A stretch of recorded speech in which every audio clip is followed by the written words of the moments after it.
I've owned quite a few different 12-volt portable fridges, down to very small, tiny car fridges that can only fit about 8 to 12 cans of soda or beer, to ones that sling over your shoulder, to one that has wheels on it and a battery that can go into it that can last a full-on day in just that one battery, and another one that is pretty substantial, very high quality, called the Iceco.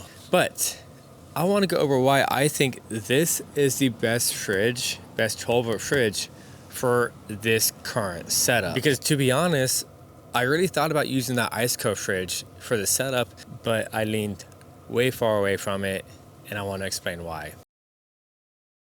Just about every company who's creating these 12-volt fridges are using the same compressor that makes things cold in the fridge, right? So in regards to reliability, they're all going to be pretty much the same across the board, except for the Iceco. They have a slightly different compressor, but they are a slight deviation. I haven't known a substantial reliability and performance difference compared to the Iceco compressor and fridges like this that all kind of use the same standardized compressor. So reliability and performance is all pretty much the same. So the Iceco fridge has a freezer section and a fridge section, and so does this.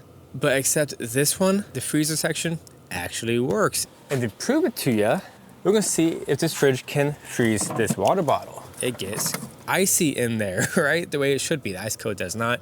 I love the Iceco, but it's not the freezer it says it is. This one is not a portable 12-volt fridge. So just want to get that out of the way. You can't lug it around. It's, as big as me as I'm sitting down. But if you're wanting a rollable portable fridge, the Setco is by far my favorite.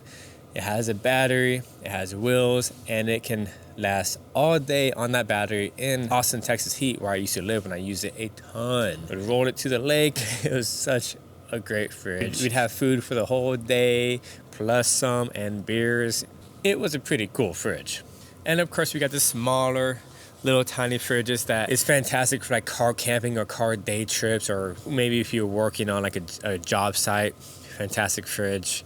It doesn't take up much room, and that is my go-to when I'm just camping or car camping for like a night, maybe 2 nights. Anything more than that, I'm bringing the Setco. I'm currently building out this Ram ProMaster to be a camper rig. We have the bed bench setup, we have the countertop, which will have a sink, etc. It'll extend here. We have a shower.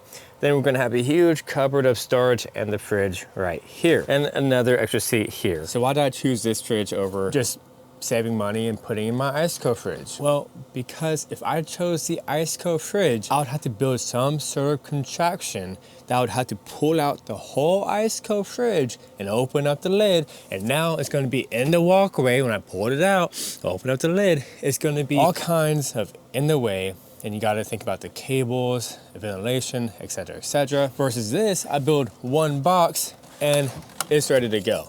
It's a no-brainer in my book. If it's gonna stay in one spot, why make your life harder? And I'm not done.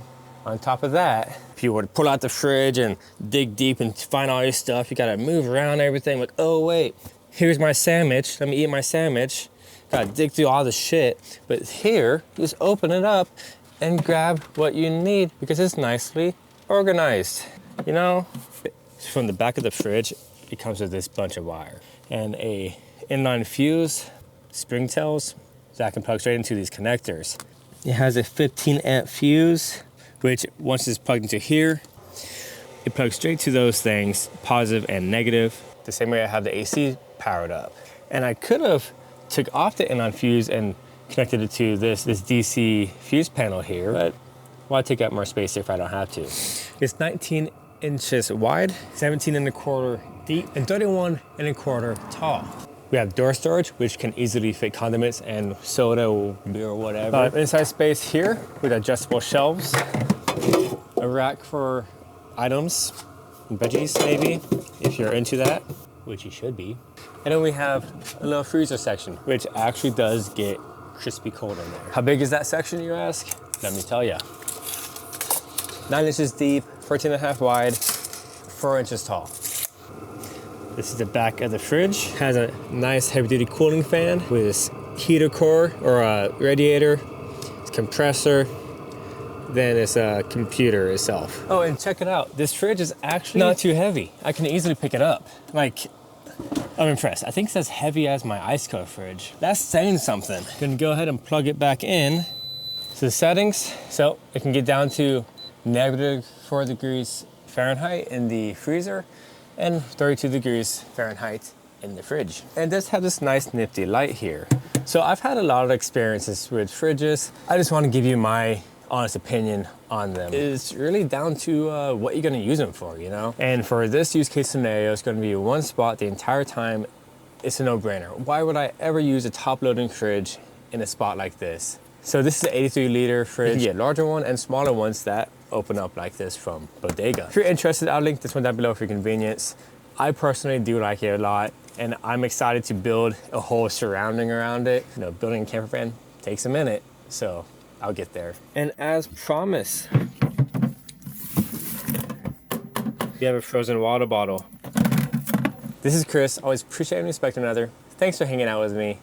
I'll see you next time.